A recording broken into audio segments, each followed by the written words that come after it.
Écoute, ça va, il reprend la course. Il a fait de l'halter-G, c'est la fameuse machine qui allège ton poids de corps pour pouvoir recourir. Il a même recouru normalement, c'est avec son poids de corps. Voilà, ça suit son chemin, c'est plutôt positif. Après, il faut encore un peu de temps avant qu'il retrouve les séances collectives aussi. Moi, je dirais, on va se fixer, on va déjà attendre de la trêve internationale, si trêve il y a. Et on verra, on fera un point à ce moment-là. Yacine a repris des séances collectives depuis le début de la semaine. De manière un petit peu aménagée pour y aller progressivement, mais il est au cœur des séances. Il pourrait être dans le groupe, ouais. Mika a repris des séances aussi collectives, donc il est opérationnel. Glodine Gonda, la semaine dernière, mais à nouveau des sensations un peu bizarres sur l'adducteur, donc à nouveau stoppé depuis hier. Donc je pense qu'il sera forfait pour ce week-end. Déjà le contexte un peu particulier, effectivement jouer un match à huis clos, on a vu des images hier, c'est quand même une atmosphère bizarre, je trouve, autour des matchs. Moi, j'avais vécu avec Marseille l'année dernière en Coupe d'Europe et en match de championnat. Je trouvais que c'était fade. C'est comme un place en scène, un match de foot sans spectateurs. Donc voilà, on s'adapte parce qu'on n'a pas le choix non plus. Donc on nous dit de jouer à huis clos, on joue à huis clos. Après voilà, on attend la suite des recommandations et de l'État parce que c'est le politique qui décide. Et on se pliera à la volonté du politique et puis après aux volontés aussi de nos institutions fédérales ou on va dire internationales, on verra. Mais voilà, on fait que du foot et on se plie aux recommandations, on va dire supérieures. Je n'ai pas de position, je peux demander tout ce que je veux, je ne serai pas entendu. Je pense que c'est pas moi, c'est pas Stéphane Jobard qui va régler le problème du coronavirus et puis des matchs à huis clos dans le championnat. Non, ma position, elle est un petit peu. Moi, je pense déjà le premier truc, c'est le problème de santé publique. Donc, mettre en œuvre les dispositions qui permettent que l'épidémie se répande le moins possible. J'ai cru comprendre qu'elle va se répandre, mais on choisit le rythme de croissance. Puis secondement, l'entraîneur, j'aimerais qu'il y ait quand même une forme d'équité sportive. C'est-à-dire que s'il y a huis clos pour tous, c'est bien. S'il y a arrêt, effectivement, qu'on arrête les compétitions pour l'ensemble des clubs et puis l'ensemble d'une même compétition. Voilà. C'est un souhait de ma part, mais voilà, je sais qu'on se pliera forcément aux volontés de nos institutions, encore une fois. Mais voilà, on nous a parlé éventuellement de choix qui seraient faits pour d'arrêt de championnat.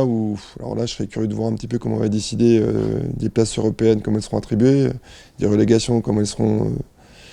Forcément qu'il y a une forme d'injustice à ce moment-là. Donc j'espère qu'on n'en arrivera pas à ce niveau-là. Après, je sais que le problème de santé reste prioritaire. Ça, je l'entends, on se pliera à ces volontés-là.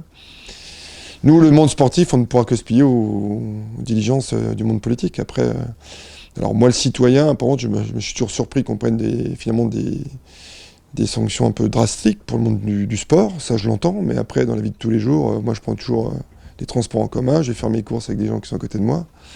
Donc, je cherche un petit peu de cohérence dans tout ça aussi. Ouais, on se prépare à des reports, à des calendriers surchargés, à un décalage. Je te dis, ce truc qui prévaut pour moi, c'est l'équité sportive. Voilà.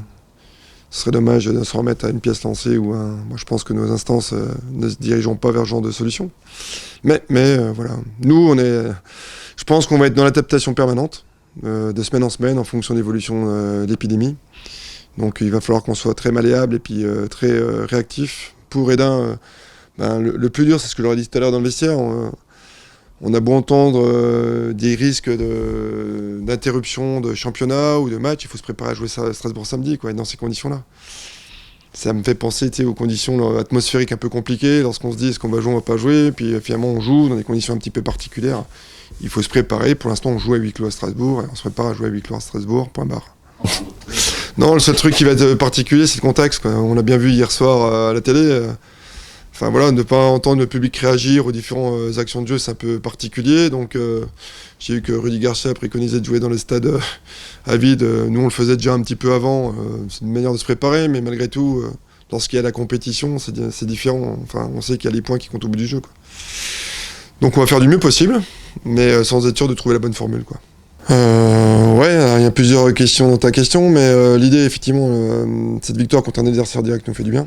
Forcément, il était compliqué, on en était certain, parce que on avait essayé de dédramatiser le fait que Toulouse restait sur parce que forcément que leur série de matchs en victoire va s'arrêter un jour.